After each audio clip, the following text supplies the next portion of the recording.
I am the Right Reverend Kosea Odongo, the Bishop of Soroti Diocese. It is my joy and pleasure this morning to introduce to you our next speaker, Dr. Fred Muhumuza.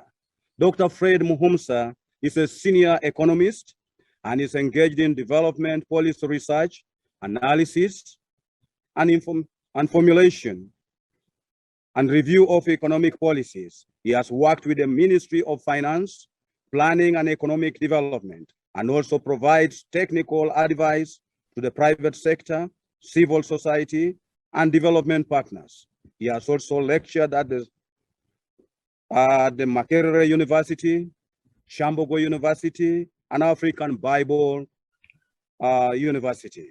Dr. Muhumuza received his PhD in development economics from the University of Manchester in the UK, a master's in economic policy and planning from Makerere University, and a certificate in development evaluation from Carleton University and the World Bank. He is passionate about ensuring that all people, regardless of their circumstances, have opportunities for development, and longs for leaders to make decisions based on solid data and reliable economic analysis. Dr. Muhumuza has served on the boards of World Vision, Vision Fund, Scripture Union, Post Bank Uganda. He is a born-again, a member of St. Francis Chapel, Makerere, and a popular preacher for youth. Join me and welcome Dr. Fred Muhumuza as he addresses us on the topic of resourcing the core mission of the church. Thank you and welcome to this conversation for the Archbishop's Summit. We're going to be discussing matters to do with accelerating sustainability to advance the mission of the church. And we're talking about resourcing the core mission of the church. We'll begin off with an introductory part, which is literally saying man does not live on bread alone. Now, that did not mean bread was excluded. And we're saying this gives the church two opportunities. One is that besides spiritual provisions by the church also needs to get in matters of provision of bread, material things that we need for our life. For two reasons, because the human beings we preach to need them. But secondly, in doing so, we have an opportunity to make money to do the core mission of the church. So we are looking at that the church should create a means, which is material requirements for this world that we require to be in this world, and then to be able to deliver on the mission of the church. Because as we can say, the current sources of the church are limited.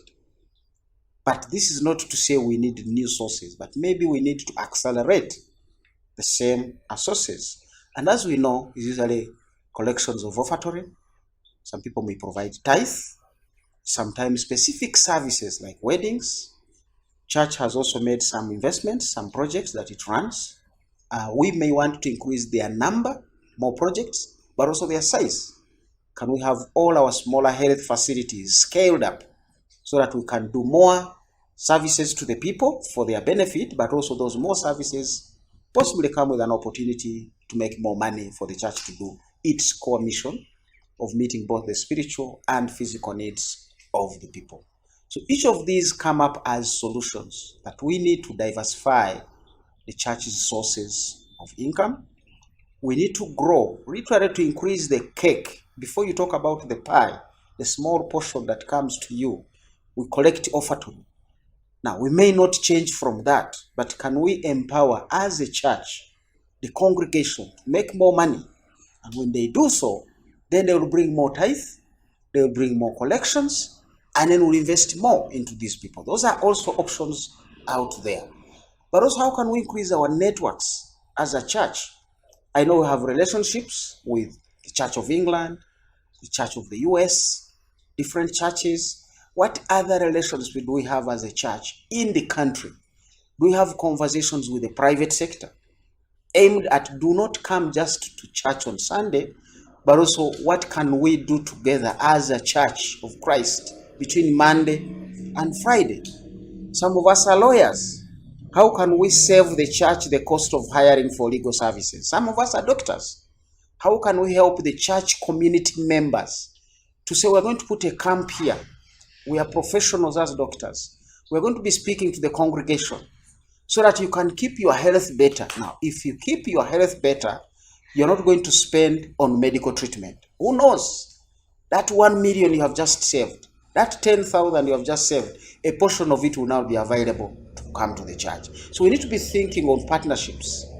The high levels of governance are important. Whenever you talk about investing to create resources, you need high levels of governance. The people who will be stewards of the church's assets. These are some of the conversations we really want now to have as we harness what economists will call the 5 resources available to anybody who wants to create wealth. There's the human capital. What is the church doing to build the skills? Those who work inside the church, to give them administrative skills, to give them ability to look for risks, because sometimes things just find us when we are not prepared. But not that they were surprised, not that they were shocked. As we are speaking, there is a huge hurricane that has just gone through the east coast of the United States. But because of technology and risk measures, we don't think it will be as much destruction as it would have done. So what is the church doing to alert its own investments, its own people, to stay away from some of these risks? That's the human capital, good managers. We're talking about physical capital. You have land. You have social capital. We've just talked about the networks.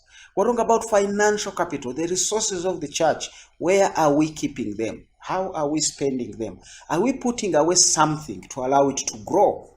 Or are we living like there is no tomorrow? These are conversations we want to have as a congregation, as a church, as a people. What processes have we put in place? Policies for the church, but also for the investments we are put in place.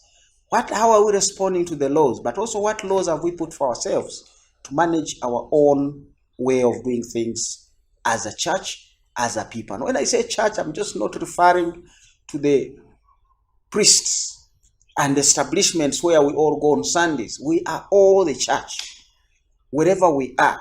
What are we doing to put in place institutions, to put in place a culture that is looking after empowering our mission, our core mission, by making sure we make the provisions? What engagements do we have with the government? What engagements do we have with the private sector, with the development partners? We're looking at all those opportunities. Now, going forward, what should be our basic prerequisites? What are the things we should have as building blocks in this journey of accelerating the resources of the church? One is we must first of all secure the current wealth. Avoid erosion. Avoid leakages of what we have. The church has a lot of land. Is it titled? Is it protected? And remember, I've referred to institutions. Sometimes we put church councils, and the same councils may actually sell our land. So there you need policies, you need laws, you need governance. But also make sure your land is demarcated. We've been in that conversation with entire land at university our own university in Mukono. And the land is encroached on by all different categories of people. I want to imagine it's across the country. Can we secure that? Can we develop business strategies after securing the asset that we have so that we can use them to grow more, but also partner with other people to grow more? Do we have business strategies as churches, dioceses, parishes, and all the way down to those local churches? Do we have a business strategy of where we would want to go? Who are we partnering with in these businesses that we are developing? So I would want to see the church having what we would call project development teams. And I'm calling them teams deliberately because some of the people on these teams would not be full-time employees of the church. Because on Sundays, business consultants, bankers, business executives come to church and they fill these car parks with big cars. Now, we let them come, they listen, and they go back. What do we do with them between Monday, Tuesday, all the way up to Friday? These are people who run businesses, who have business ideas. They are using them in the private sector. They would be very happy, I want to believe many of them, to bring some of these ideas to the church. So I'm saying the church needs to establish business development teams to come up with ideas, to come up with knowledge of where we can invest. And also we must be investing in our young people. We must continue to improve on our institutions that make us money as we serve the people. I'm always privileged to see that at every church, quite often, you will find a hospital, you'll find a school, and sometimes a tertiary institution. We are offering a service to the community, but this is also an opportunity to make some money, to make some resources. If you can improve it, if we can improve its quality, if we can raise up this and scale it up, it gives us both to meet the core mission of the church, empowering communities, giving them opportunities, but at the same time, making some resources that can be used into the core ministry. So strengthen our management structures, our strategic structures, our operational structures, and let's build those resilient governance systems that even when we are hard pressed will not be struck down. We may be down there, but we're not defeated. Can the church bounce back all the time? What are those mechanisms we need spreading out? Let's not forget that God is still the king. As the Bible says in Proverbs 16:9, the heart of man plans his steps, but God will establish the direction. So we cannot forget that even as we are having these conversations, we are bringing in specialized and professional people who are specialized in their own fields. We cannot forget that every vision has its own version. When all is said and done, we should be able to call upon God to give us the wisdom, to give us the guidance. The tent makers, how do we make tents? And I will just run through things that I would like every diocese, every parish to think about. What can you do of these and many others? Health facilities. We have Mengo Hospital at close to the headquarters belonging to the church. And already the government of Uganda plans to support such hospitals. They call them private, not for profit. They are private hospital, but they are not established to make money to enrich the church. So there is that resource that the government of Uganda can give to us. We have really read the government of Uganda generously giving to individuals, generously giving to institutions. Can our project development teams come up with something that we can present to the government of Uganda, that we can present to other governments in the world to support health, because the health of our people is the interest of the church and the government. Same thing with education schools and tertiary institutions. But we also have global partners as we speak. Bill and Melinda Gates, MasterCard Foundation, Rockefeller Foundation are interested in improving the humanities welfare through entities. And I want to believe the church qualifies if it can present itself, because we have professionals, we have also the ethical foundations that most of these people don't need. Can we write project proposals that we can submit to such big funders at global level? I know some institutions that have received $50 million to go and improve healthcare and provide scholarships for education. They are bankers. But they said, hey, wait a minute. Whenever my people raise money, instead of paying me, they go to pay school fees. So you donor, why don't you help me and give me scholarships that I can give to people, poor people who have borrowed from me? These ideas we want to bring to the church through these project development teams. Some of them will be at global level, some of them at local level of dioceses. Can we invest in communication? Glad we are here speaking, Church TV. Can we scale this up? Can we deepen this? Can we raise this, that we shall be the only television competing with the bigger ones or even out competing them? And we run adverts, of course, with our church ethical provisions. We will not run every advert. But can we run the adverts? Can we communicate the messages for the messages for a fee? What is it that we are doing with sports and culture? Can we have church teams that play football, that play netball? Can somebody go and win the Olympic medal and is originating from the church's swimming competition groups. And once that happens, you can market on the shirt of that individual, or the dress of that individual, or the back of that individual. And we can have agreement, say, we made you, can you give us 10% of what you earn? I was told Messi was sold last week or the other week. But Messi cried as he left Barcelona, and he got a handkerchief and wiped his tears. That handkerchief was sold for $1 million. What if I had 20% of that? So where are the sports people? They come to the congregation. We can nurture them. We can develop them. We can partner with them. Remember, we are not just growing the church, the priests and the institution, but the congregation that comes in. That if they can get richer, they will bring the tithe. They will bring the offertory. Fishing, livestock, forestry. I am glad I've just been talking to the Uganda Coffee Development Authority, and they told me they have partnered with the churches to grow coffee. I know there are many of us in the congregation who have had land and who have planted eucalyptus. Why didn't we grow coffee? Why didn't we grow cocoa? Because for it gives you annual regular income, beginning in the 18th month for the rest of the period that you may even be alive. So where do we partner with private people, with the entities of government, to make sure our congregation are part of these processes? And they are also given the advice that as you plant trees, plant fruit trees, coffee or cocoa, and we earn money together and we can move forward. Even the church will be planting on its own. Can we provide consultancy services as a church? Put up that unit somewhere.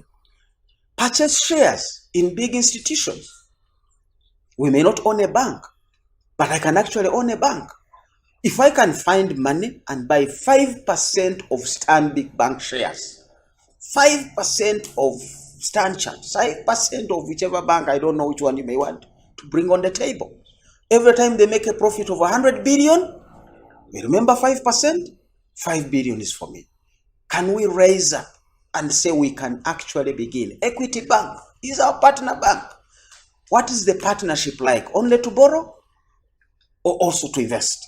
This is the conversation we want to take forward, that every time Equity Bank makes some money, we move forward together. These are some of the discussions we really want to bring to grow and speed up the church. Finally, how do we finance these investments? We will get the ideas, they will need money. Initial monies to grow the monies. The next first thing is savings. We have some savings, or we can create them. Savings really come out of either you got more money than you needed at that point in time, or you actually reduced your needs to be able to save. But every time you save and invest, it means the future is brighter. The future is bigger. So we are going to look for how do we increase our own savings as a church. Then how do we increase the growth of our congregations, as I've said, because part of our source of income as a church is offertory, is tithe. Can we help the communities increase their wealth creation? And then they will bring 10% of that. Some of them may not, but they will bring an offertory if we can't tithe.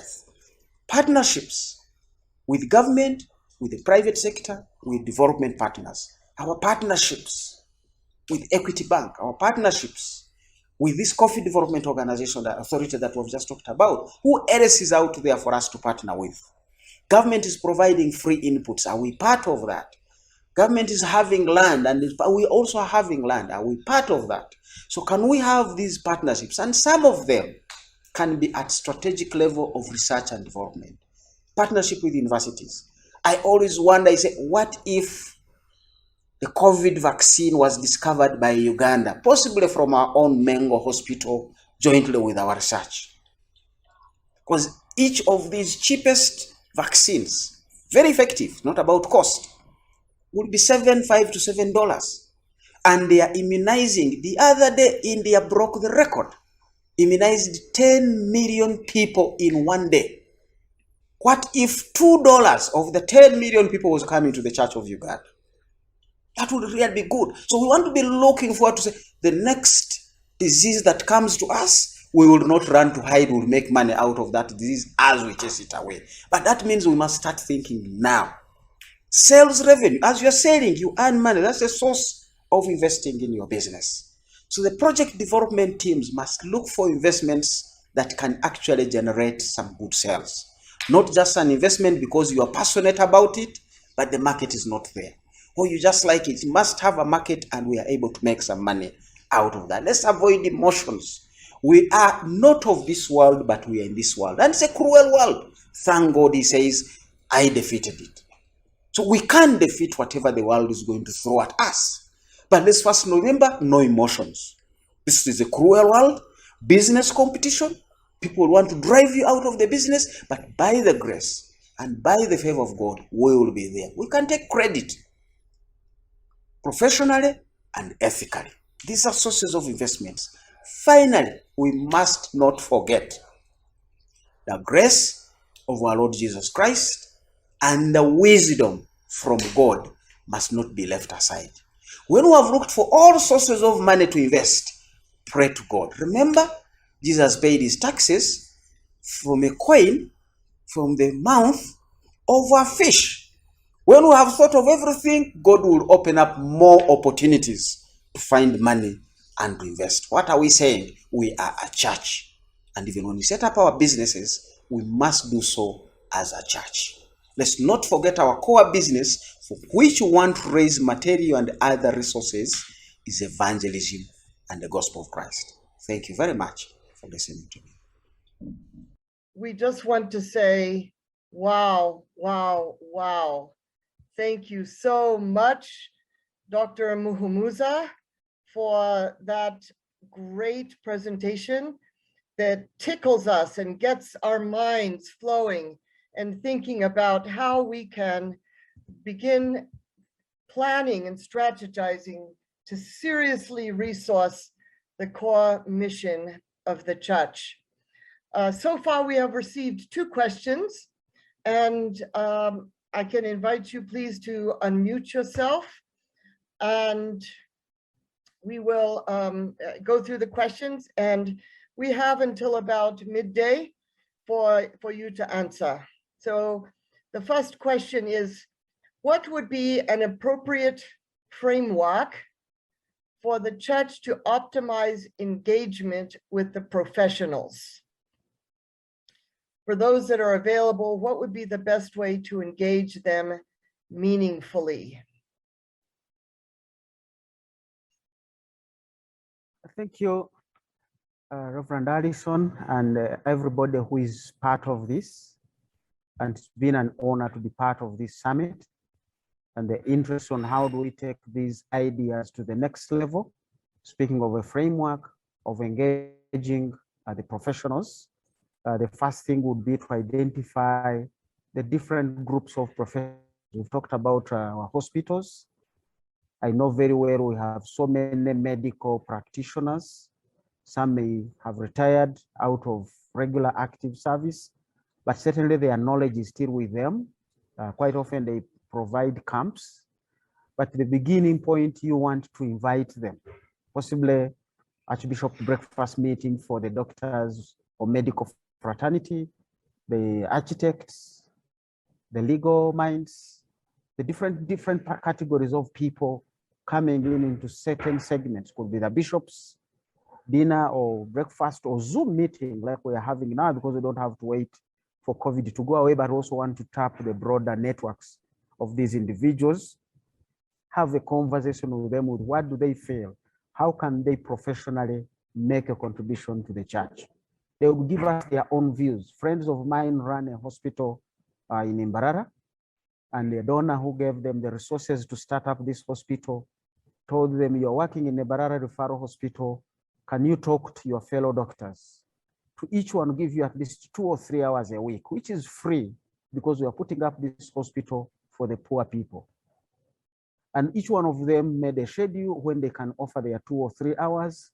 And this schedule was given to the communities, and the communities knew how to come and tap the best of the skills and knowledge out of the people who they would spend so much money if they were to meet them in the normal, regular circumstances.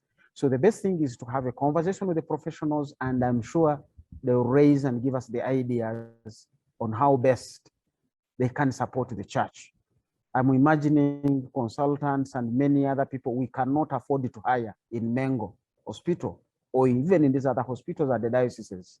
What if we reached out to them and they say, I'll give you 4 hours or 6 hours a week, on this day. Now the people will come, meet this consultant and pay subsidized rate. And the portion of this will go to the church. We will have empowered both the community and empowered the church as well. But let's pick these ideas out of conversations with the professionals themselves. Thank you. Thank you, Dr. Muhumuza. We have another question. This time it is about land.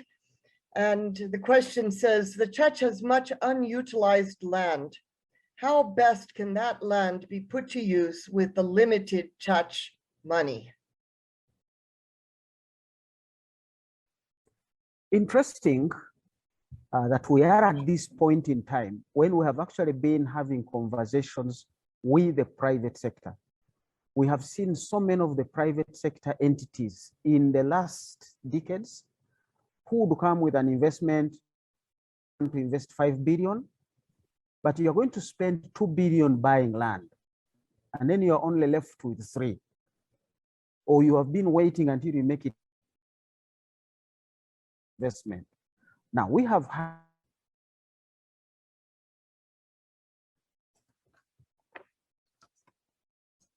on the land, tell them land is valued at this much. So that is your contribution as equity into this business. Me, I'm bringing the factory, you bring the land. Now we can have these conversations with investors, with the government, which spends a lot of money trying to buy land, to do industrial parks, to do schools, to do so many other investments, but even the private sector. So we could say for us as a church, we have secured our land, we have a title, it has no encumbrances, and you can trust the church. Can we make a lease agreement for the next, I don't know how many years, but our contribution is our land. You bring the business. Now that will help us to put 2 things together. That rather than the church having its land and waiting for decades to raise enough money, now you raise the money through the other co-investor. You form a company, it can be a joint venture company, where you have clearly demarcated the rules. And remember, the legal requirements of this agreement are being done by the professionals in the legal fraternity that we've just talked about. So they're offering it to us as a pro bono or as part of the guidance. And then some of the people are going to be managers of this business, offering us services at the board, offering us different services. It may again be a congregation. And we can put all this in the agreement to say for us as a church, we'll bring the land, we'll bring the marketeer, we'll bring these and put them on the table. And at the end of the day, what used to be a bush becomes a huge hotel, becomes a huge golf course. Who knows? Some big players will come here to play golf. Becomes a huge hospital, becomes anything that we may think of that matches that particular space. It could even become a big seed or agricultural input provision center. This country is lacking seed, quality seed. The church has land. Can somebody bring a tractor? We bring the skills from our own congregation and develop and grow seed and multiply and give it to our congregation in our midst, sell it to our congregation through government programs, and we make the money jointly. So quite a number of conversations we can have, but joint partnerships will give us the mileage. Thank you. Thank you, Dr. Muhumuza. We have received a comment in the chat box from Reverend Canon Dr. Moses Bushendich. He is the Executive Director of CMS Africa. And he says, thank you, Dr. Muhumuza. CMS Africa contributed land as equity, and that has worked out very well for them in commercial enterprise they are running in Nairobi. So related to land, we have a question from the Bishop of Soroti, who says this: you talked of securing our resources, especially the land. Our efforts to secure church land by surveying have been blocked by districts who are not allowing us to survey church and school land together because they are saying the school land is government land. What advice can you give us about resolving this impasse with the government that is affecting our efforts to secure land? An interesting one. I really feel we can forge a way forward on this, because we know initially these schools were church founded. Government came to aid them. So because government has an interest in the school, that's why it might be saying you cannot maybe title this land as church land because government has an interest. But this is what legal agreements are about. These heart partnerships are about.